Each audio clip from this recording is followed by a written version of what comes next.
Meu marido me mandou para a casa da minha mãe no interior, dizendo que seria bom para mim mudar de ares. Eu já havia entrado no táxi quando a vizinha bateu na janela. Finja que foi embora, mas suba ao sótão. Eu obedeci, e o que vi pelas frestas do assoalho do sótão me deixou paralisada. Antes de começarmos, escrevam de onde estão nos assistindo. Desejamos a todos uma boa escuta. Aquela casa na Rua Antiga já tinha mais de 70 anos. O avô de Paulina, seu Francisco, a construiu logo após a guerra com as próprias mãos, usando toras que ele transportava pelo rio desde o corte de madeira. A avó Zilda contava que ele carregava cada tora nas costas porque era impossível conseguir animal de carga naquele tempo. Falava disso com naturalidade, como se fosse algo completamente óbvio, enquanto servia chá de um velho bule de louça com a alça quebrada. A casa cresceu devagar. Primeiro as paredes, depois o telhado, e o sótão só foi concluído por volta dos anos 60, quando o avô decidiu que a família precisava de mais espaço para guardar frutas e conservas de inverno. No sótão ainda cheirava a fatias de maçã seca. Esse aroma havia penetrado na madeira para sempre e nenhum tempo seria capaz de apagá-lo. Paulina Ferreira nasceu naquela casa 34 anos atrás. Sua mãe deu à luz ali mesmo, no quarto grande, numa cama de ferro com bolas niqueladas nas cabeceiras, porque a ambulância ficou presa numa estrada encharcada e não chegou a tempo. A avó Zilda fez o parto sozinha. Ela havia trabalhado como auxiliar de enfermagem num posto de saúde rural e, segundo suas próprias palavras, havia trazido ao mundo pelo menos 100 crianças. A mãe repetia com frequência que Paulina nasceu junto com o amanhecer e o canto do galo, e que isso era um bom sinal. Aquele galo ruivo e barulhento viveu no quintal por mais 10 anos e cantava toda manhã com tal força que os vizinhos a 3 casas de distância acordavam. A infância de Paulina transcorreu entre aquela casa e o quintal com as laranjeiras. O quintal era grande, cercado por uma cerca de madeira que o avô pintava de verde a cada primavera. Do outro lado da cerca começava o terreno dos vizinhos, e mais além havia uma vala coberta de urtiga e tiririca, onde as crianças iam brincar. A casa sempre cheirava a algo quente. No inverno, a fumaça da lareira e as ervas secas. No verão, a geleia e ao chão recém-lavado. A avó lavava o chão de um jeito especial, acrescentando folhas de hortelã à água, e depois da limpeza, a casa cheirava como uma horta de farmácia. A avó morreu quando Paulina tinha 26 anos, tranquilamente, durante o sono, numa noite de primavera, quando as primeiras laranjeiras já floresciam lá fora. Naquela época, Paulina trabalhava como contadora numa pequena empresa e alugava um quarto num apartamento compartilhado do outro lado da cidade. Um quartinho com uma única janela para um pátio interno, onde alguém sempre fumava e conversava ao telefone. A casa da avó ficava num bairro antigo de casas particulares, onde jardins e hortas se escondiam atrás de cercas de madeira e os galos cantavam de manhãzinha, embora o centro ficasse a apenas meia hora de ônibus. A avó a havia deixado para Paulina em testamento. Não para a mãe, não para a tia Wanda, mas especificamente para ela. No testamento estava escrito de forma simples: a casa e o terreno deixo à neta Paulina Ferreira. Quando o tabelião leu essas linhas, a tia Wanda cerrou os lábios e ficou vermelha, mas não disse nada. Ela havia recebido o apartamento da avó, um pequeno de um cômodo com varanda, e afinal, não saíra perdendo. A mãe não ficou ofendida. Àquela altura, já morava no interior há muito tempo. Cuidava de galinhas e de uma horta, e uma casa na cidade de nada lhe serviria.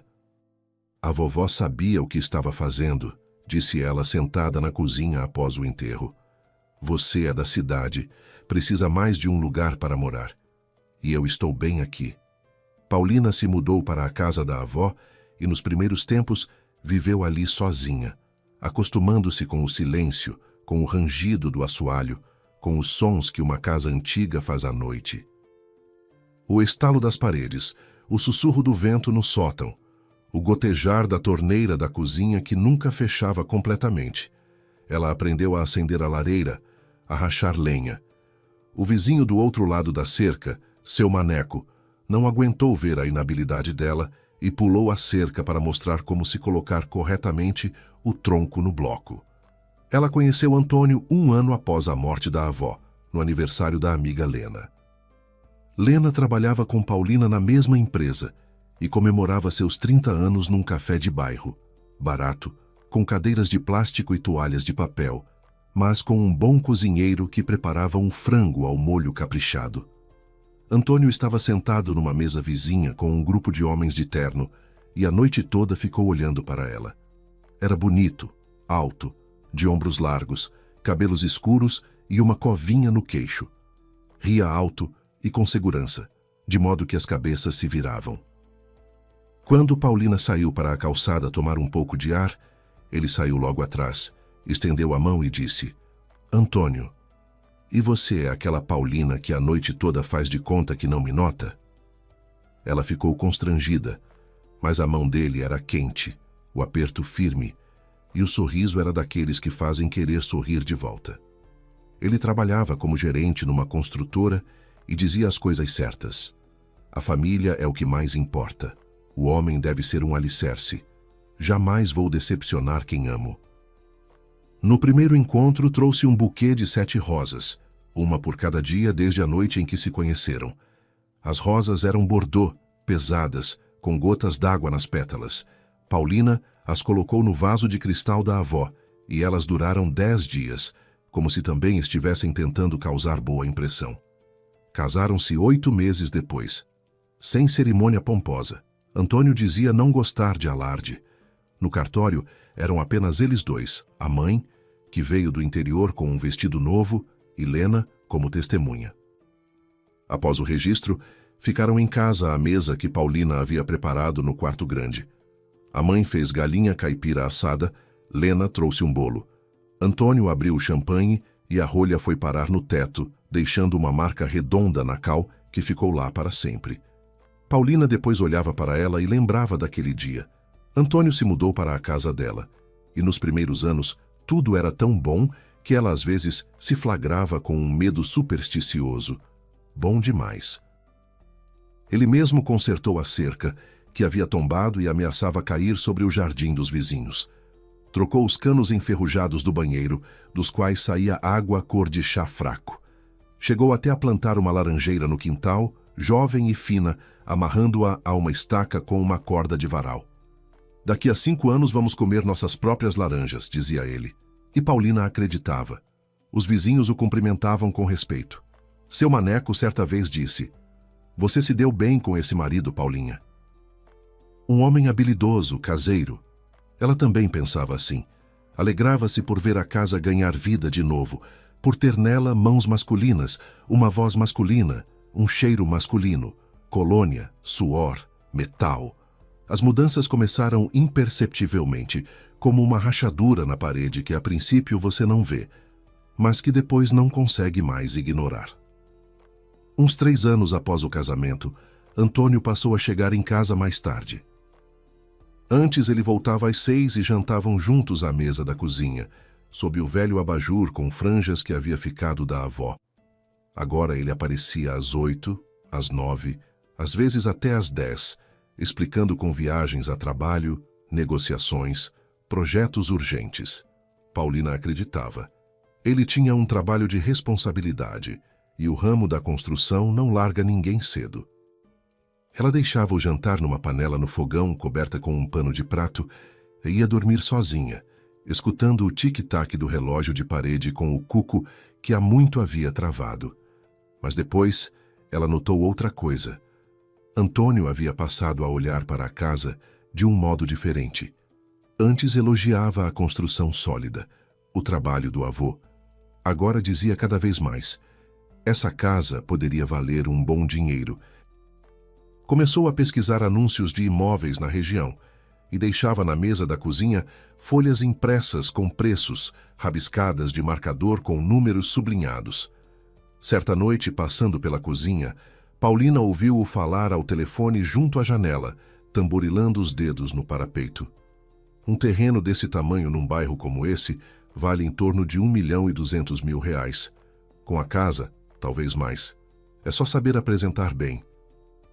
Ele falava num tom profissional, o mesmo que usava com colegas de trabalho, e aquele tom a perturbou, embora ela não conseguisse explicar por quê. Quando Paulina perguntou no jantar para que serviam aquelas folhas impressas, ele respondeu com calma, sem tirar os olhos do prato. Só curiosidade para saber quanto vale nosso bairro. Nunca se sabe, pode ser útil. E acrescentou aquele sorriso, o mesmo com que ela um dia se derretia. Paulina não deu importância. Errou. E então começaram as conversas sobre a mãe. Antônio passou a mencionar a toda oportunidade que a mãe dela estava sozinha no interior, que ela envelhecia, e a filha ingrata aparecia de 3 em 3 meses, e ainda assim, por apenas 2 dias. Quando foi a última vez que você foi ver sua mãe? Ele perguntava de um jeito aparentemente cuidadoso, mas com certa pressão. É uma vergonha, Paulina. Ela está lá sozinha, e você fica aqui sentada. E bem que ele tinha razão. Ela de fato raramente ia visitar a mãe. O trabalho e as obrigações domésticas consumiam todo o tempo, mas nas palavras dele havia algo estranho, um cálculo que Paulina sentia na pele, mas não conseguia captar com a razão. Ele não estava com pena da mãe. Ele estava empurrando Paulina para fora. O dinheiro também se tornou um problema. Antônio ganhava bem, pelo menos era assim antes. Mas no último ano, o conforto em casa havia diminuído visivelmente. A geladeira esvaziava mais rápido. Ele explicava com a crise no setor da construção, atrasos no salário, projetos mal sucedidos. Está assim para todo mundo, dizia, abrindo os braços. Vamos aguentar. Paulina arranjou trabalho extra, fazendo contabilidade para 2 pequenas empresas à noite, sentada com o notebook na cozinha, conferindo números sob o mesmo abajur com franjas. Tudo o que ganhava, algo em torno de R$ 2.500 por mês, ela entregava ao orçamento familiar. Antônio recebia o dinheiro como se fosse o que lhe cabia, sem agradecer e sem perguntar se ela estava cansada. O dinheiro desaparecia como água na areia, e Paulina não sabia para onde ia. A vizinha se chamava Dona Zefa Cardoso. Tinha 78 anos e morava sozinha numa casinha do outro lado da cerca. Baixinha, com venezianas azuis, e uma varanda onde sempre havia chinelos de borracha, independentemente da época do ano. O marido, Nicolau, havia morrido uns 15 anos atrás, do coração. Os filhos, um numa cidade, uma filha noutra, vinham nos feriados e nem sempre. Dona Zefa era daquelas pessoas fáceis de não notar. Quieta, baixinha, ligeiramente encurvada, sempre no mesmo avental florido com bolsos dos quais saíam tesouras, um pano ou sementes. As mãos estavam sempre sujas de terra, de tanto mexer nos canteiros. Ela cultivava de tudo, desde cheiro verde até jabuticaba, e presenteava os vizinhos com tanta generosidade que parecia que seu quintal era um sítio inteiro. Paulina se dava bem com ela, ajudava a carregar baldes pesados de água, e Dona Zefa a presenteava com geleia de jabuticaba, densa e âmbar, com as frutas inteiras, feita segundo a receita da própria mãe. Às vezes, à tardinha, ficavam sentadas no banco perto do portão, velho e polido de tanto uso, conversando sobre nada. O tempo, os preços no mercado, que antes o pão era diferente e os invernos eram de verdade. Dona Zefa falava de mansinho, com uma cadência suave, e em cada frase sentia-se uma pessoa que havia visto muito e pouco se queixara. Antônio não gostava de Dona Zefa. Chamava-a de a vigilante e de a velha intrometida. Torcia o nariz quando a via perto da cerca, e certa vez na frente de Paulina soltou: "Sua velha de bisbilhoteira de novo, não tem o que fazer. Fica sentada ali como uma coruja, olhando para tudo." Paulina dizia que Dona Zefa era apenas uma pessoa idosa e solitária, que não atrapalhava ninguém. Mas ele acenava com irritação. E tinha razão em uma coisa. Dona Zefa, de fato, notava tudo. Via quem entrava no quintal deles, ouvia pela cerca fina quando brigavam, sabia a que horas Antônio saía de manhã e voltava à noite. Mas ela nunca se metia com conselhos, nunca fofocava com outras vizinhas, nunca julgava em voz alta. Só às vezes, quando a conversa ficava em silêncio, ela olhava para Paulina com seus olhos castanhos desbotados, olhos de quem há muito compreendeu tudo, mas não quer assustar, e dizia: olha por você, Paulinha. Homem vem em todos os tipos. Uns são carinhosos por 10 anos e no 11º mostram os dentes. Paulina não entendia o que ela tentava dizer. Achava que era resmungo de velhice. Mas Dona Zefa conhecia a vida melhor do que se podia imaginar. Ela própria havia passado pela traição do marido. O Nicolau, aparentemente um homem tranquilo, motorista de ônibus e 20 anos de marido exemplar, certa vez simplesmente foi a um tabelião e passou o sítio que tinham em comum para sua própria irmã. Uma escritura de doação feita enquanto Dona Zefa estava internada após uma cirurgia. Quando ela recebeu alta e soube, quase teve uma recaída. Ela recuperou o sítio na justiça depois de 1 ano e meio de peregrinações por repartições, nervos e noites sem dormir. Nicolau depois se arrependeu, disse que a irmã o havia convencido, que o diabo tentou. Dona Zefa perdoou, mas não esqueceu. E desde então sabia com clareza uma coisa simples: se um homem começa a se interessar demais pelos documentos do imóvel, se o olhar dele fica mais tempo nos papéis do que na esposa, é sinal de que a coisa vai mal.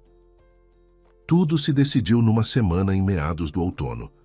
Fazia aquele tempo gostoso de fim de estação, dourado, com cheiro de folhas úmidas pela manhã. A laranjeira que Antônio havia plantado no 1º ano já dava frutos, pequenos, azedos, mas colhidos ali mesmo. Paulina os recolhia numa bacia esmaltada e pensava que a vida havia se acertado de algum jeito. Antônio estava diferente nos últimos dias, carinhoso, atencioso, como nos primeiros meses depois do casamento. Trazia chocolates para casa, os preferidos dela com castanhas numa caixa com laço. Abraçava-a na cozinha enquanto ela cortava pão. Até sugeriu que fossem juntos visitar a mãe no fim de semana. Faz tempo que não saímos juntos, disse ele no café da manhã, passando manteiga no pão com calma. Precisamos dar uma olhada nela, ajudar com a horta, ver como está o telhado. Paulina ficou feliz, mas na quarta-feira à noite tudo mudou. Antônio chegou em casa mais cedo do que de costume, antes das 6. Havia meses que não voltava antes das 8. Tirou os sapatos, foi para a cozinha, sentou-se à mesa e entrelaçou os dedos na frente do rosto. Tinha uma expressão séria, concentrada, como a de um médico que vai comunicar um diagnóstico. Paulina, sua mãe me ligou, disse ele, olhando-a nos olhos. Reclamou da pressão. Disse que a cabeça deu voltas, que mal conseguiu chegar ao mercado. Ela precisa de ajuda. Já combinei com um táxi. Amanhã de manhã vem te buscar. Fica lá umas 2 semanas, ajuda nos afazeres, descansa do agito da cidade, respira um ar puro. Faz bem para você. Ele falava com segurança e fluência, como se tivesse ensaiado. Cada palavra no lugar certo, cada pausa calculada. Paulina ficou parada perto do fogão, mexendo a sopa com uma colher de pau, ouvindo. Depois desligou o fogo, enxugou as mãos no pano de prato e foi para o quarto. Pegou o telefone e ligou para a mãe. A mãe atendeu após o 3º toque. Ao fundo, galinhas cacarejavam e um cachorro latia. Mãe, como você está se sentindo? Bem, minha filha. O que aconteceu? Sua voz está estranha. Antônio disse que você tinha ligado para ele, reclamando de pressão. Uma pausa. Depois a voz da mãe, surpreendida e levemente magoada. Que pressão? Minha pressão está ótima, medi ontem. E para o Antônio eu não liguei. A última vez foi no Dia dos Pais, para parabenizá-lo. Paulina fechou os olhos. As têmporas começaram a latejar, como se alguém batesse com um martelo pequenininho por dentro. Agradeceu à mãe, disse que ligaria de volta e desligou. Depois foi à cozinha. Antônio estava no mesmo lugar, folheando algo no celular. Paulina disse: Toinho, eu liguei para a mãe. Ela diz que não ligou para você e que a pressão está normal. Ele nem levantou a cabeça de imediato. Esperou ela acabar, ficou em silêncio 1 segundo, depois olhou para ela com calma, sem nenhum sinal de constrangimento. Então me confundi. Talvez tenha sido a sogra do nosso Leandro. Misturei tudo. Deu de ombros e voltou para a tela, mas logo em seguida, sem dar a ela tempo de pensar, acrescentou num tom suave e envolvente: Paulina, de qualquer jeito você precisa descansar. Eu vejo que você está cansada.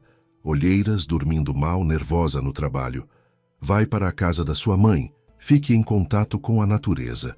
Vai te fazer bem. Eu me viro aqui sem você. Vou cozinhar um feijão e você volta renovada. Ele pronunciava palavras que deveriam soar como cuidado, mas eram vazias como casca de noz sem miolo. Na voz dele, ela escutou algo que antes não havia percebido, ou não havia querido perceber. Não cuidado, mas impaciência. Não ternura, mas cálculo. Ele queria que ela fosse embora, e queria isso não pelo bem da saúde dela. Ele precisava da casa vazia. Por quê? Paulina ainda não sabia, mas a ansiedade já havia se instalado em algum lugar abaixo do peito, entorpecida e pesada como uma pedra. Tudo bem, disse ela. Vou. Ele acenou com a cabeça um pouco mais rápido do que o necessário e voltou a olhar para o celular. Nos lábios dele relampejou a sombra de um sorriso, não alegre, mas satisfeito. O sorriso de quem está vendo o plano dar certo. Na manhã de quinta-feira, Antônio se levantou antes dela. Quando Paulina saiu do quarto, ele já estava no corredor, vestido e barbeado, e perto da porta havia a mala de viagem dela, azul, com um zíper gasto. Ele mesmo havia arrumado: 2 calças jeans, algumas camisetas, um casaco quente, escova de dente. Roupas para 2 semanas, talvez mais. Paulina olhou para dentro e notou que ele havia colocado um agasalho grosso. Lá fora era outono, fazia 20 graus durante o dia. Para que um agasalho de frio? Ele a estava mandando embora por muito tempo. O táxi chega em 15 minutos, disse ele, entregando-lhe uma xícara de café com leite, como ela gostava. Aquela demonstração de atenção em meio a tudo parecia quase uma provocação. Não se esqueça de ligar quando chegar. Ele a beijou na bochecha, rápido e seco, sem calor, sem demora. Um carimbo num envelope. Ele já estava mentalmente em outro lugar, contando os minutos até a saída dela. O táxi esperava na calçada, um carro prata com o para-choque traseiro rachado e um aromatizador de pinheirinho no espelho. O motorista ajudou a colocar a mala no porta-malas e sentou-se em silêncio no volante. Antônio ficou na varanda com o braço levantado em gesto de despedida, mas não desceu os degraus, não foi até o carro. Paulina se acomodou no banco de trás, fechou a porta e olhou para a casa pela janela. Antônio já não estava na varanda. Havia entrado sem esperar o carro partir. Nem acenou direito. E então soou uma batida, suave, com as juntas dos dedos no vidro. 3 toques rápidos. Paulina se virou e viu Dona Zefa. Ela estava parada junto ao carro, ligeiramente curvada no seu eterno avental, por cima de uma blusa desbotada, e o rosto tinha uma expressão que Paulina nunca havia visto antes. Tenso, resoluto, quase assustado, como o de alguém que ficou calado por muito tempo e finalmente decidiu falar. Paulina baixou o vidro. O ar da manhã cheirava a laranja e a orvalho. Minha filha, sussurrou Dona Zefa, olhando para a casa fechada. Me escuta, não vá embora. Quer dizer, finja que foi. Deixe o táxi dobrar a esquina, você desce e volta pelo quintal de fininho. Entre pela porta dos fundos, pelo lado do jardim e suba ao sótão. Em 5 minutos você vai entender tudo. Só que devagar, Paulinha. Pelo amor de Deus, devagar. Paulina a olhava sem entender. Passou pela cabeça o pensamento de que Dona Zefa havia começado a delirar com a idade. Mas os olhos da velha eram claros, sóbrios, agudos. Esses olhos não deliravam. Dona Zefa, o que aconteceu? Perguntou em voz baixa. A velha olhou ao redor rapidamente e falou ainda mais baixo. Não há tempo para explicar, minha querida. Ontem à noite eu estava na varanda, tomando chá antes de dormir, e seu marido saiu para o quintal, ficou perto da cerca e ficou falando ao telefone, alto com a certeza de que ninguém estava ouvindo. Paulinha, ele não é quem diz ser. Por favor, escute uma velha. Vai ao sótão. 5 minutos depois de ele achar que você foi embora, alguém vai aparecer. Eu ouvi ele combinar. Paulina pediu ao motorista que dobrasse a esquina e parasse. Pagou pelo inconveniente e saiu. Deixou a mala atrás de um arbusto de sabugueiro, junto à cerca de uma casa vizinha, e foi de volta pela rua paralela, por um beco, pelo portão do quintal de Dona Zefa, depois pelo quintal dela e por uma fresta na cerca que separava os dois terrenos, uma tábua que cedia quando pressionada no lugar certo, segredo que só elas duas conheciam. O quintal dos fundos, a laranjeira, os canteiros, o barril para a água da chuva, a porta dos fundos, estreita, de madeira, que quase nunca se usava. As dobradiças enferrujadas faziam a porta ranger, de modo a ser ouvido por toda a casa. Paulina se lembrou de como a avó ensinara a abri-la sem fazer barulho. Era preciso erguê-la levemente pela maçaneta, retirando o peso das dobradiças e puxar devagar, milímetro por milímetro. Ela fez assim. A porta cedeu com um farfalhar quase inaudível. A casa cheirava a café e a colônia de Antônio. Ele estava nas salas da frente. Paulina ouvia seus passos, pesados donos do lugar, e o tilintar de uma xícara no pires na cozinha. Ele estava tomando café e esperando ela estar longe o suficiente. A escada do sótão ficava no corredor perto da parede dos fundos. Degraus de madeira, íngremes e estreitos, com um corrimão de viga lisa polida por décadas de palmas. Paulina subia colocando os pés bem na beira dos degraus, onde as tábuas rangiam menos. O mesmo truque que a avó lhe havia ensinado na infância, quando ela subia ao sótão pegar frutas em conserva e temia ser ouvida pelo avô. Degrau por degrau, devagar, prendendo a respiração. No sótão havia penumbra e cheirava a madeira seca, a poeira e aquelas mesmas frutas, o cheiro entranhado nas toras para sempre. Por uma janelinha pequena e turva, entrava a luz da manhã numa faixa oblíqua, com partículas de poeira flutuando no ar. Paulina sentou-se num velho baú forrado de folha de Flandres, no qual a avó guardava o edredom de inverno. Tirou o telefone, colocou no mudo e abriu mecanicamente o gravador de voz. As mãos fizeram sozinhas, por hábito de quem trabalha a vida toda com documentos e sabe que qualquer fato pode ser útil. Apertou gravar e pôs o telefone no bolso do casaco. Passou 1 minuto. Ela contava os segundos olhando para as tábuas empoeiradas. 2. Lá embaixo era silêncio. Só os passos de Antônio da cozinha para a sala e de volta. 3. Uma cadeira rangeu. Uma colherzinha tilintou.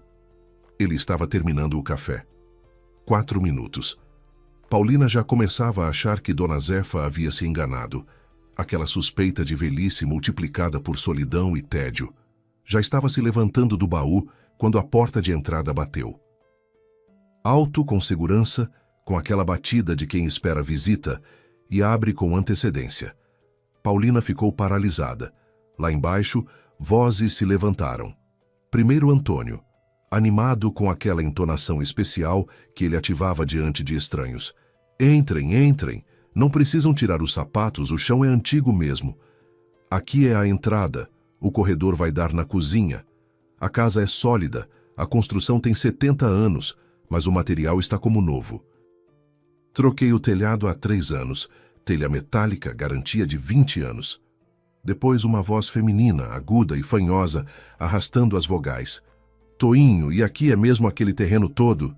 Do lado de fora me pareceu menor, e a cerca está meio torta, vai precisar trocar. E uma terceira voz masculina, objetiva, sem emoções. Deixa eu medir tudo, aí a gente senta e discute o preço.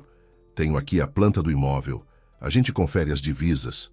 Paulina se ajoelhou e encostou a bochecha no chão. As tábuas eram frias e ásperas, com pequenas frestas por onde passava a luz. Ela conhecia uma dessas frestas desde a infância, larga e uniforme, por onde dava para ver quase toda a sala grande. Ela se arrastou até ela, cuidando para não fazer barulho, e olhou lá embaixo. Antônio estava no meio da sala, ereto, com as mãos nos bolsos da calça jeans, confiante e satisfeito como alguém cujo plano está se cumprindo.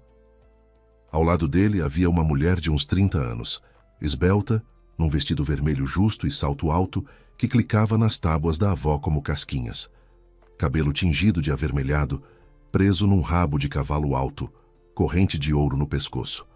Ela girava a cabeça para os lados, examinando a sala, como se examina uma mercadoria no mercado. Um pouco mais adiante, havia um homem de terno cinza, com uma pasta de couro debaixo do braço e uma trena na mão. Um corretor de imóveis. Antônio os conduziu pela casa, abrindo portas, mostrando os cômodos, batendo com o punho nas paredes para demonstrar a solidez da construção. Dizia, minha casa, minha propriedade. E nem uma vez mencionou que o imóvel pertencia a Paulina, que estava registrado em nome dela, que ela havia recebido como bem particular por herança. O corretor andava pelos cômodos com a trena, media as paredes e anotava num caderninho. Depois parou no corredor e perguntou, e a documentação está em seu nome? Antônio não piscou. A casa está registrada no nome da minha esposa, disse com voz serena, como se fosse algo que fazia todo dia. Mas tenho uma procuração registrada em cartório dando todos os poderes a mim. Venda, assinatura do contrato, recebimento do valor. Ela foi para o interior ajudar a mãe e me autorizou a tratar de tudo. Posso mostrar. Paulina mordeu o lábio. Os dentes atravessaram a pele fina e na língua apareceu um gosto salgado de sangue. Ela jamais havia dado qualquer procuração. Nunca havia nem cogitado isso. A mulher de vermelho, Mariana, andava pelos cômodos e raciocinava em voz alta, como se a casa já fosse dela. Toinho, essa parede aqui dá para derrubar? Aqui vai ficar a sala integrada, espaço aberto como nas revistas. E lá em cima, nossa suíte. Só que esse papel de parede precisa sair. Olha só, florido. Coisa de roça. Ela passou o dedo na parede, no papel de parede da avó, aquele mesmo com flores do campo que a avó havia escolhido na loja e colado sozinha, folha por folha. Antônio riu. É claro, a gente derruba, a gente refaz tudo aqui. Quer reconstruir? Reconstruímos. Quer vender e comprar um apartamento na planta no centro. É como você quiser, Marianinha. Ele pôs a mão no ombro dela num gesto habitual e ela se encostou nele. E ficaram parados no meio do quarto de Paulina, no assoalho dela, sob o teto dela, como donos. Depois foram para a cozinha. Antônio tirou do armário a garrafa de conhaque que Paulina havia comprado para o aniversário dele e encheu as taças. O corretor bebia em pequenos goles e folheava documentos da pasta. Antônio mostrou-lhe algum papel. Paulina não via qual, mas ouviu o corretor dizer: a procuração parece estar em ordem. Preciso de um dia para verificar tudo e depois de amanhã podemos fechar o negócio. O comprador já está certo, uma pessoa séria, pronto para pagar à vista. E então Mariana perguntou com indiferença, mexendo a colher no açúcar: e a esposa, com certeza não vai voltar? Não vai armar um escândalo? Antônio a dispensou como se fosse uma mosca. Para onde ela vai? Está na casa da mamãezinha no interior catando batata. Ela é quietinha, não tem peito. Mesmo que descubra, não vai fazer nada. Não tem esse feitio. 10 anos lavando o cérebro dela. Ela já está acostumada a que eu decido tudo. Falo que é preto, ela acredita. Falo que assina, ela assina. Só que desta vez nem precisa assinar nada. A procuração já está pronta. Essas palavras doeram mais do que todo o resto. Mais do que a traição, mais do que a falsificação, mais do que a mulher estranha em sua casa. 10 anos lavando o cérebro. Ela está acostumada. Não tem esse feitio. Ele falava de Paulina como se fala de um objeto, com indiferença, com leve desdém, com a certeza de quem acredita que uma coisa não pode responder. Paulina ficou deitada no sótão com a palma da mão sobre a boca para não emitir nenhum som. As lágrimas escorriam pelas bochechas e pingavam nas tábuas empoeiradas. O celular no bolso gravava cada palavra. A risada dele, a voz manhosa dela, o tilintar das taças, o rangido das cadeiras. Ela estava deitada e pensava: ele tem razão. Ela era de fato quietinha. Havia acreditado em cada palavra dele por 10 anos. Havia aceitado cada decisão que ele apresentava, como se fosse uma decisão de ambos, e nenhuma vez havia dito não. Não tem esse feitio. Mas ali mesmo, naquele sótão empoeirado, entre os baús da avó e os potes de geleia, com a bochecha encostada nas tábuas que seu avô havia colocado, Paulina sentiu algo se deslocar dentro dela. Não se partir. Se deslocar, como um osso que precisa primeiro quebrar para depois colar na posição certa. Algo que havia muito tempo estava torto finalmente se encaixou no lugar. E em vez de dor, em vez de medo, em vez do hábito de fechar os olhos e fingir que nada havia acontecido, ela sentiu raiva, uma raiva quieta, calma, lúcida, não uma histeria, mas uma determinação fria, como se a avó Zilda e Dona Zefa, todas aquelas mulheres que haviam vivido antes dela e sabido sobreviver, se posicionassem às suas costas e dissessem: chega, levanta. Eles saíram 1h30 depois. Paulina ficou deitada ouvindo as portas baterem lá embaixo, Antônio despedindo os convidados, o clique dos saltos de Mariana pelo caminho até o portão. Depois, o som do motor indo embora. Depois os passos de Antônio pelo corredor, o tilintar das chaves, o bater do portão. Ele também havia saído.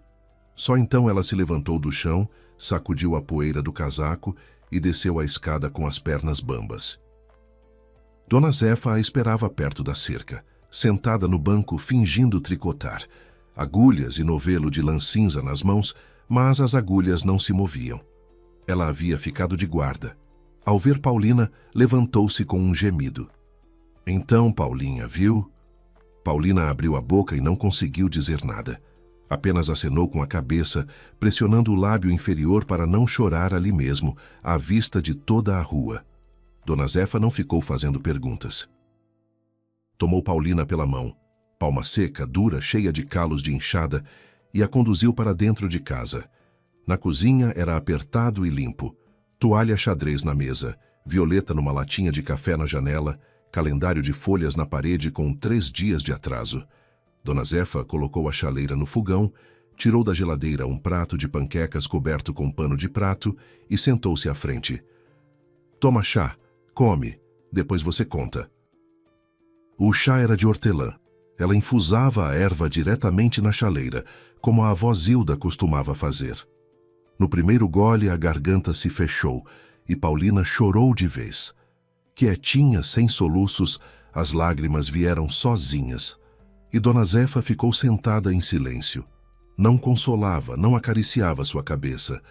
Apenas estava presente. E isso bastava. Depois Paulina contou tudo. Antônio com o corretor, Mariana distribuindo os cômodos de uma casa alheia, a procuração falsa, as palavras 10 anos lavando o cérebro. Dona Zefa ouvia sem interromper, balançando a cabeça devagar. Eu já imaginava, disse ela quando Paulina calou. Ontem à noite eu estava na varanda com a luz apagada, terminando meu chá antes de dormir. Seu marido saiu para o quintal, ficou perto da cerca e ficou falando ao telefone. Alto, com a certeza de que ninguém ouvia. Lembro palavra por palavra. Amanhã a esposa vai embora e a gente resolve em 2 dias. A procuração está pronta. O tabelião é conhecido. Ninguém vai ficar sabendo. Eu quase caí de susto. A noite toda sem dormir, mas de manhã decidi. Vou dizer. Melhor eu me enganar do que você perder a casa. Ela tomou um gole de chá e acrescentou. Quietinho, meu Nicolau também começou assim. Achou que mulher boba não vai entender. E eu entendi. Você também vai entender. O principal não é chorar, é agir. Dona Zefa, o que eu faço? Perguntou Paulina, e a voz saiu fina, infantil. A velha olhou para ela com severidade, como professora que vê que o aluno sabe a resposta, mas tem medo de dizê-la. O que faz? Primeiro, se acalmar. Segundo, registrar um bloqueio de alienação para que ninguém possa movimentar o imóvel sem você. Terceiro, achar um advogado de confiança. E quarto, não mostrar ao marido que você sabe. Deixe-o relaxar. Pessoa relaxada comete erros. Paulina ficou acenando com a cabeça, memorizando cada palavra. Dona Zefa falava com segurança nascida da experiência, não de livros, mas vivida, paga com nervos e noites sem dormir. Naquela mesma tarde, Paulina foi para a casa da mãe, mas foi como uma pessoa diferente. A mãe morava no interior, 30 casas, um mercadinho com metade das letras da fachada apagadas, um correio que funcionava 3 dias por semana e um ônibus 2 vezes ao dia. Quando Paulina apareceu na porta, a mãe estava na varanda com um colete jogado nos ombros, alimentando o gato, ruivo sem nome que havia aparecido no inverno passado e ficado. "Paulinha, o que aconteceu? Você está sem cor." Ela agarrou a filha pelos ombros e a virou para a luz da janela. Paulina a abraçou com força, como não abraçava há muito tempo, inalou o cheiro de seu cabelo, fumaça de lenha e leite, e disse: "Mãe, preciso de ajuda, e preciso do Sérgio." Sérgio chegou na manhã seguinte, no carro antigo que tossia em cada curva. Tinha 42 anos, era primo de Paulina, filho da tia Wanda. Havia morado a vida toda pertinho da casa da avó antes de ir estudar direito. Agora trabalhava na administração municipal com questões de terra e imóveis. E na família era considerado um homem de confiança, embora chato. Meio calvo, de óculos com armação fina, com o hábito de limpar as lentes com um lenço a cada 5 minutos, quando pensava, falava devagar, pesando cada palavra, e nunca prometia o que não podia cumprir. Sentaram-se na cozinha da mãe, a mesma mesa em que Paulina havia feito os deveres de escola na infância. A mãe pôs a chaleira, cortou o pão, tirou um pote de conserva. Paulina contou tudo a Sérgio, do início ao fim, e deixou-o ouvir a gravação. Ele ouvia inclinado para o telefone, apertando pausa de vez em quando. "Essa é a voz do seu marido, com certeza. E esse, quem é? O corretor. E aqui, o que ele disse? Repete, não entendi." Quando a gravação terminou, Sérgio tirou os óculos e os limpou com cuidado especial. Depois os pôs na mesa e olhou para ela. Olhos pequenos, míopes e muito sérios. "Paulina, isso não é apenas um divórcio. Isso é caso penal. Falsificação de documentos. Até 2 anos. Estelionato imobiliário. Dependendo do valor apurado, até 10 anos. Seu marido entrou numa história muito suja e precisamos agir rápido antes de ele concluir o plano." A mãe estava sentada de costas para a parede, em silêncio, com as mãos dobradas no colo. O rosto havia empalidecido e Paulina via como ela apertava os dedos com tanta força que os nós dos ossos apareciam sob a pele. Mas ela não chorou. Apenas disse em voz baixa: "Eu sempre senti que tinha algo errado com ele. Mas você estava feliz e eu fiquei calada. Foram ao cartório de registro de imóveis registrar o bloqueio de alienação, uma averbação que impedia qualquer transação com o imóvel sem a presença pessoal da proprietária. A atendente leu o requerimento, levantou os olhos e perguntou: "A senhora tem certeza? Com esse bloqueio, ninguém além da senhora poderá movimentar esse bem." Paulina acenou com a cabeça. O pedido foi aceito e registrado no mesmo dia. Isso significava que mesmo que Antônio levasse uma procuração falsa a um tabelião e o convencesse de sua autenticidade, o registro da venda seria barrado automaticamente. Depois, Sérgio pediu para reunir todos os documentos do imóvel. Paulina os havia trazido consigo, a escritura de inventário e a matrícula do imóvel com a certidão de ônus atualizada. Sérgio verificou cada papel. Tudo estava em ordem. O imóvel pertencia a Paulina, e somente a ela.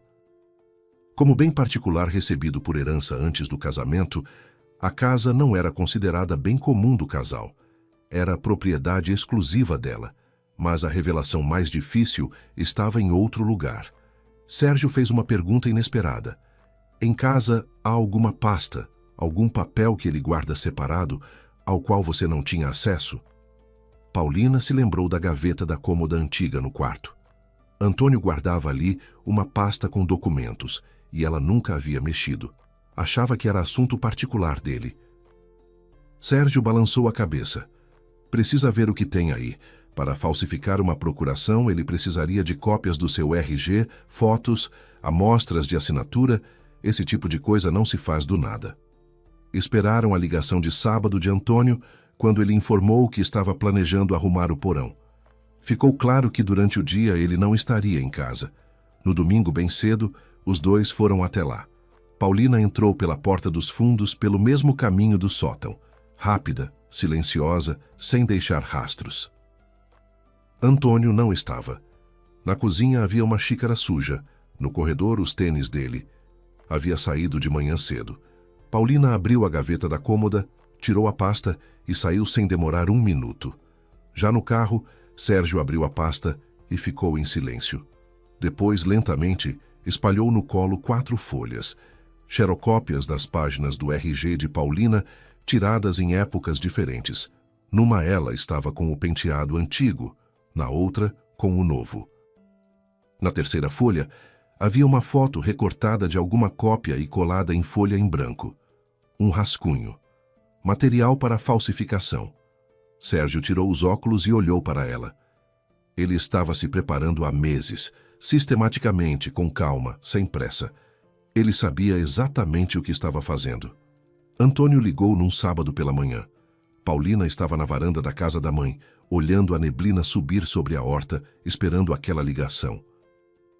A voz dele estava animada e afetuosa, com aquela intimidade doméstica que ele sabia ligar como uma lâmpada. "Oi, Paulinha, como você está? Como está sua mãe?" "Tudo bem, Toinho," ela respondeu, espantada com sua própria calma. "Mãe está ótima. Ontem fizemos geleia e hoje vamos colher ervas. Está tão gostoso aqui. Acho que fico mais uma semana se você não se importar." Na linha ouviu-se uma expiração baixa, mas Paulina a captou. Alívio. Tudo ia conforme o plano dele. "Claro, descansa," disse ele, com a generosidade de quem dá o que não lhe custa nada. "A propósito, não tem problema se eu arrumar um pouco a casa, rever o porão, revirar os armários? Estava adiando sempre." Paulina entendeu na hora. Ele estava procurando os documentos originais, a matrícula, algum papel para o tabelião. "Claro, Toinho, arruma à vontade. Você é tão caseiro, já era hora de arrumar o porão." Despediram-se. Paulina apertou o desligar e olhou para Sérgio, que estava sentado ao lado dela no degrau da varanda, e havia ouvido cada palavra. Ele acenou com a cabeça brevemente. "Muito bem. Que ele ache que você não sabe de nada. Precisamos de mais um dia." No mesmo dia, Sérgio ligou para um delegado conhecido. A conversa foi curta e objetiva. O delegado ouviu, pediu a gravação e disse: "Para a abertura de inquérito, só a gravação não basta. Preciso que ele cometa uma ação concreta, que vá ao tabelião e apresente o documento falso. Aí o pegamos em flagrante e o caso fica sólido. Não o atrapalhem." Paulina desligou e sentiu um frio percorrer as costas. Aquilo já não era briga de casal, não era escândalo, não era choro e bater de portas. Era uma operação, com gravações, documentos, delegado, flagrante. Seu marido, o homem com quem ela dormia na mesma cama e comia à mesma mesa, estava se tornando réu num processo criminal. E ela mesma o estava conduzindo para lá. Naquela noite, a mãe pôs à sua frente um prato com costeletas e arroz, sentou-se à frente e ficou um longo tempo olhando a filha mexer na comida com o garfo. Depois disse: "Come, você precisa de força." A vovó Zilda sempre dizia que com o estômago vazio não se toma decisão. Paulina comeu tudo até a última migalha, não porque estivesse com fome, mas porque a mãe pediu e porque a avó havia falado assim. Antônio havia marcado a reunião no tabelionato para segunda-feira. Sérgio soube disso pelo delegado, que havia organizado vigilância e descobrido exatamente qual cartório o marido de Paulina havia procurado. Não era nenhum conhecido, como Antônio havia se gabado ao telefone, mas um tabelionato comum num prédio residencial, fachada com letras douradas gastas, degraus com cerâmica rachada. Antônio foi até lá contando que a procuração falsa pareceria convincente o suficiente para passar sem perguntas. Na segunda-feira de madrugada, Paulina e Sérgio saíram do interior. A mãe levantou ainda mais cedo. Paulina ouvia ela na cozinha, preparando os dois para a viagem. Quando Paulina saiu para a varanda, a mãe estava junto ao portão com uma sacola. sanduíches, uma garrafa térmica de chá e 2 laranjas. Benzeu a filha amplamente à moda antiga e disse: Paulina, você está fazendo o certo. A vovó ficaria orgulhosa de você. A voz não tremeu, mas as mãos, com que ajeitou o colarinho do casaco, estavam geladas. Foram em silêncio. Sérgio dirigia concentrado, sem ligar o rádio. Pelas janelas se estendiam campos amarelados e matas com a folhagem do outono. Paulina olhava para a estrada e pensava em como a vida é estranha. Há apenas uma semana ela era uma mulher indo para o interior a pedido do marido, e agora ia de volta para pegar esse mesmo marido em flagrante. Chegaram ao tabelionato meia hora antes do horário marcado. Sérgio estacionou o carro na volta da esquina para que Antônio não o visse. Entraram pela porta dos fundos. Sérgio havia combinado isso previamente. A tabeliã os esperava em seu escritório. Era uma mulher de uns 65 anos, cabelo curto, paletó escuro, óculos na corrente. O olhar de quem há 30 anos verifica documentos e parou de acreditar só em palavras. Ela ouviu Sérgio sem interromper, examinou a averbação de bloqueio de alienação na matrícula, folheou as cópias dos documentos e disse em poucas palavras: sou obrigada a comunicar à polícia se me apresentarem um documento falso. A lei é a lei. Vocês fizeram certo em vir antes. Esperem no gabinete ao lado, deixem a porta aberta. Sérgio acenou e acrescentou: o delegado já está a par. Ele estará por perto. A tabeliã ergueu uma sobrancelha, mas não disse nada. Apenas olhou mais atentamente. O delegado, homem baixo e robusto, de roupas civis, cabelo curto e olhar pesado, chegou 20 minutos antes. Com ele, havia um investigador à paisana que ficou no carro. O delegado trocou poucas palavras com a tabeliã, examinou o escritório, acenou para Paulina de forma seca e disse: fiquem quietos. Quando precisarmos de vocês, chamamos. O importante é deixá-lo apresentar o documento. Enquanto não o exibir e não afirmar ser autêntico, não há o que fazer. O gabinete ao lado era pequeno, com uma janela, uma mesa, 2 cadeiras e um armário abarrotado de pastas. Cheirava a papel e tinta. Paulina e Sérgio sentaram-se e ficaram esperando. O delegado se instalou na recepção, atrás de um balcão com revistas, de onde via a entrada e ouvia tudo. Sérgio folheava algo no celular. Paulina olhava pela janela, onde um galho de ipê balançava com flores amarelas. O relógio na parede tic-tacava alto e parecia que o tempo havia parado. Faltando 5 para o meio-dia, a porta da frente bateu. Passos seguros, firmes, masculinos. Depois, o clique dos saltos. Vozes na recepção. Antônio cumprimentando a atendente, dizendo o sobrenome e confirmando a hora marcada. A voz dele soava como sempre soava com estranhos. Uniforme, sólida, com aquela leve rouquidão que ele considerava viril. Pela fresta da porta entreaberta, Paulina via um pedaço da recepção. Antônio entrou primeiro, de bom terno escuro, barbeado, com uma pasta de couro na mão. Atrás dele, Mariana, num sobretudo bege e salto alto, com uma bolsa que custava mais do que o salário mensal de Paulina. O comprador veio com eles. Um homem de meia idade de jaqueta de couro, têmporas grisalhas, queixo pesado, um pouco atrás, em silêncio, olhando ao redor com desconfiança. A tabeliã saiu na recepção e convidou a todos para o escritório. Antônio entrou primeiro, sentou-se na cadeira diante da mesa, pôs a pasta e desabotoou o botão do paletó, gesto de quem se sente dono da situação. Abriu a pasta, tirou o documento e o estendeu para a tabeliã. Procuração da proprietária do imóvel, minha esposa Paulina Ferreira, disse com calma, de modo quase entediado, como se fizesse aquilo todo dia. Ela está no interior ajudando a mãe e me deu todos os poderes. Venda, assinatura do contrato, recebimento do valor. Procuração registrada em cartório, tudo legal, tudo limpo. Posso mostrar. A tabeliã pegou o documento com ambas as mãos, colocou-o à sua frente, pôs os óculos e começou a ler. Devagar, passando o dedo pelas linhas. Depois, Levantou os olhos para Antônio e disse em voz uniforme: "Um momento, preciso verificar algo no sistema." Levantou-se e saiu. Antônio recostou-se na cadeira, olhou para Mariana e deu uma piscadela quase imperceptível. Quer dizer, tudo indo como planejado. 1 minuto depois, a porta do gabinete ao lado abriu e a tabeliã acenou para Paulina. Ela se levantou. As pernas não tremiam. Curiosamente, as pernas não tremiam.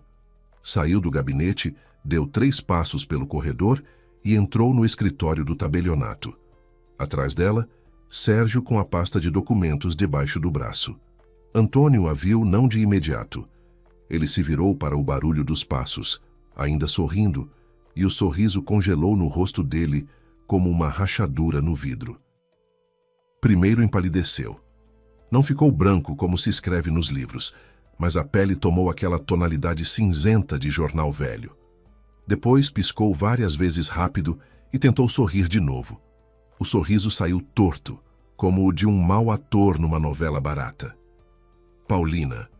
A voz falseou, subiu num tom agudo. "O que você está fazendo aqui? Eu achei que você estava no interior." Ela não respondeu, não olhou para ele. Foi até a mesa da tabeliã e pôs os documentos à frente dela, um por um cuidadosamente, como colocava fichas de contabilidade no trabalho.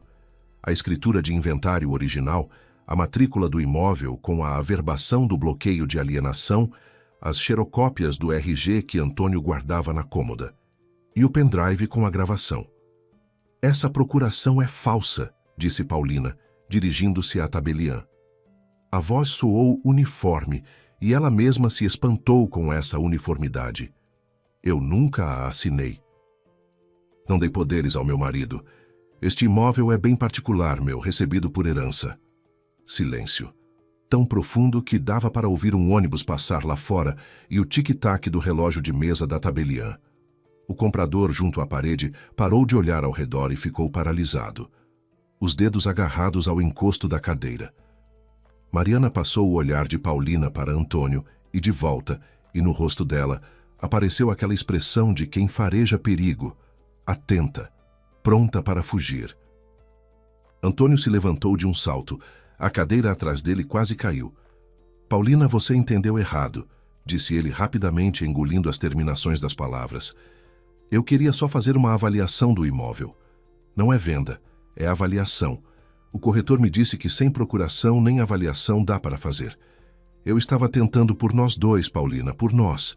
Sérgio silenciosamente abriu a pasta, tirou o celular e apertou reproduzir. No silêncio do tabelionato, a voz de Antônio começou a soar. Animada, dona do lugar, aquela mesma com que havia levado Mariana e o corretor pela casa alheia. "Mais 1 ou 2 dias e o imóvel vai estar vendido. A esposa está na casa da mamãezinha no interior catando batata. Ela é quietinha, não tem peito. 10 anos lavando o cérebro." Mariana não esperou o fim. Agarrou a bolsa com as 2 mãos, apertou-a contra o peito e recuou em direção à porta. O comprador levantou as 2 mãos com as palmas para a frente. "Eu não tenho nada a ver com isso. Me disseram que era negócio limpo. Estou saindo." E saiu atrás de Mariana, fechando a porta com cuidado. Mas ir longe não conseguiram. Na recepção, o delegado já os esperava. Levantou-se, bloqueou o caminho com calma e mostrou a identidade. "Ninguém sai", disse ele, não alto, mas de modo que ficou claro que era inútil argumentar. "Todos ficam até o esclarecimento dos fatos. Já vem a equipe." O investigador entrava da rua segurando a porta para 2 policiais fardados. Mariana empalideceu e se encolheu na parede. O comprador levantou as mãos de novo e tagarelou. "Eu não sabia de nada. Me mostraram um anúncio. Disseram que estava tudo certo." Antônio estava parado no meio do escritório sozinho. Ouvia as vozes da recepção, o delegado chamando os sobrenomes, o estalo dos rádios dos policiais. Estava no seu bom terno com o botão do paletó desabotoado. E pela primeira vez em todos os anos que Paulina o conhecia, ele não sabia o que dizer. Não havia frases preparadas, não havia explicações fluidas, Não havia aquela segurança preguiçosa com que a havia controlado por 10 anos. Ele a olhava como se a visse pela primeira vez. E talvez de fato a visse, porque a mulher que estava diante dele não era aquela Paulina que ele conhecia. Toinho, disse ela em voz baixa, você tinha razão em uma coisa. De fato foi bom para mim ficar longe da cidade, longe de você. Ele abriu a boca e a fechou, e esse silêncio foi mais eloquente do que qualquer palavra. O divórcio foi concluído em 3 meses. Antônio não resistiu. Ele tinha outros problemas. O inquérito corria a todo vapor. Já na primeira semana, o delegado identificou quem havia fabricado a procuração falsa. Um certo Genivaldo, conhecido de Antônio, que trabalhava numa gráfica e tinha acesso a equipamentos de impressão. Foi encontrado rapidamente. No celular de Antônio havia ficado toda a troca de mensagens. Genivaldo prestou depoimento no primeiro dia e contou tudo. Antônio havia o procurado 6 meses antes, pagou R$50 mil pela fabricação do documento e prometera mais R$200 mil após a venda da casa. Genivaldo chorava na delegacia e repetia que não havia querido, que tinha dívidas, que o diabo tentou. Exatamente como o Nicolau, marido de Dona Zefa. O diabo tentou. A desculpa eterna do homem fraco que cometeu uma grande vilania. Vieram à tona outras coisas. Antônio havia contraído nos últimos 2 anos empréstimos de quase R$500 mil em 3 bancos, usando olerites falsificados. O dinheiro ia para o pôquer online. Ele jogava à noite, quando Paulina dormia, sentado na cozinha com o notebook, e ela achava que ele estava trabalhando, enquanto ele perdia centena após centena. Mariana, sua amante, trabalhava como croupier num cassino clandestino. Foi lá que se conheceram. Ela sabia que o imóvel estava registrado em nome de outra pessoa, mas isso não a perturbava. Precisava do dinheiro da venda, não da honestidade. Quando o caso criminal tomou forma, Mariana desapareceu como se nunca tivesse existido. Trocou de número, apagou as redes sociais, saiu do apartamento. Ninguém sabia onde ela estava. O tribunal condenou Antônio a 3 anos de pena com sursis e o obrigou a pagar indenização por danos morais. O valor era pequeno. Mas não era de dinheiro que se tratava. Tratava-se de a justiça ter chamado as coisas pelo nome. Estelionato, falsificação, engano.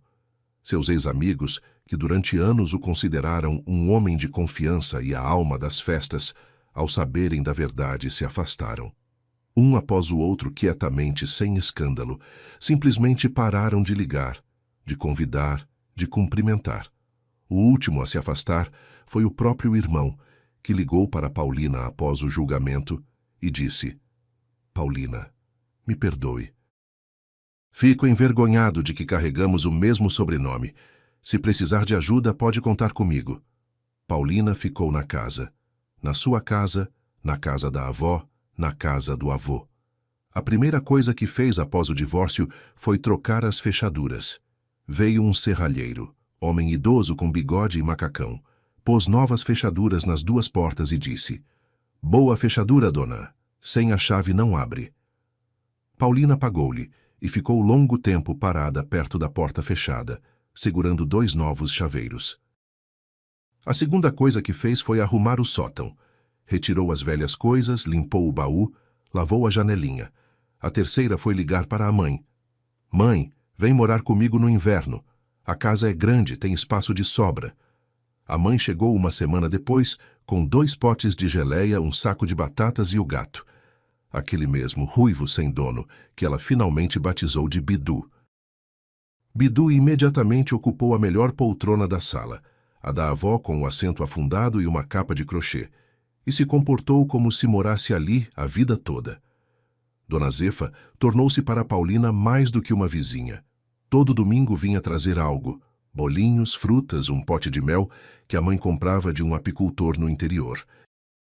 Elas tomavam chá na cozinha de Dona Zefa, à mesa com a toalha xadrez, e ela contava sobre a própria vida, a infância numa cidade pequena, o marido Nicolau, os filhos que cresceram e se foram, como aprendera a viver sozinha e não ter medo do silêncio. A gente é resistente, mulher, dizia Dona Zefa, bebendo chá devagarzinho à moda antiga. A gente pode ser dobrada, mas não quebrada. Curvamos, curvamos, mas depois nos endireitamos e ficamos em pé. Dona Zefa morreu 2 anos depois, tranquilamente durante o sono, numa noite de inverno, enquanto lá fora caía uma chuva fria. Paulina a encontrou de manhã, quando foi lhe levar leite, como ia todo dia. A porta não estava trancada. Dona Zefa nunca trancava. Ela estava deitada na cama, serena, com um leve sorriso nos cantos da boca, no seu eterno avental florido, que havia esquecido de tirar antes de dormir. Na mesa da cozinha havia uma xícara de chá com o fundo ainda por terminar e um prato com 2 panquecas. O vasinho de violeta na janela estava florido. O calendário na parede mostrava a data de ontem. No enterro havia poucos, um filho de uma cidade, uma filha de outra, alguns vizinhos a carteira que levava à aposentadoria. Paulina ficou parada perto da cerca e disse apenas uma coisa. Dona Zefa me salvou a casa. Ela me salvou a casa e me abriu os olhos. Sem ela eu teria perdido tudo, o imóvel e a crença em mim mesma. Obrigada a ela pelos 5 minutos que mudaram minha vida. A casa na Rua Antiga existe até hoje. Paulina renovou a fachada, repintou a cerca de verde, o mesmo verde com que o avô a pintava a cada primavera. Plantou um ipê junto ao portão, e quando floresce, os transeuntes diminuem o passo e levantam os olhos. No sótão, sobre o velho baú forrado de folha de Flandres, onde ela havia ficado sentada naquela manhã de outono, agora há uma fotografia pequena numa moldura de madeira. A avó Zilda, a mãe e Paulina, 3 mulheres às quais aquela casa pertence por direito. Às vezes, quando Paulina sobe ao sótão buscar uma geleia, a mãe encheu todas as prateleiras de potes, como a avó fazia antigamente. Ela para por um momento e fica em silêncio. A luz entra pela janelinha, agora limpa. As partículas de poeira flutuam no ar e cheira a frutas, o mesmo cheiro entranhado na madeira para sempre. Ela fica parada e lembra. Lembra da poeira, do silêncio, do tic-tac do próprio coração e das vozes lá embaixo. Lembra de como ficou deitada no chão e chorou. E lembra de como se levantou. Porque 5 minutos no sótão não são apenas tempo, são o momento em que você descobre o quanto realmente vale. Obrigado por ouvirem a história. Com vocês estava o canal Recanto das Histórias. Me desculpem os erros. Escrevam nos comentários o que vocês pensam. Se gostaram, se inscrevam no canal.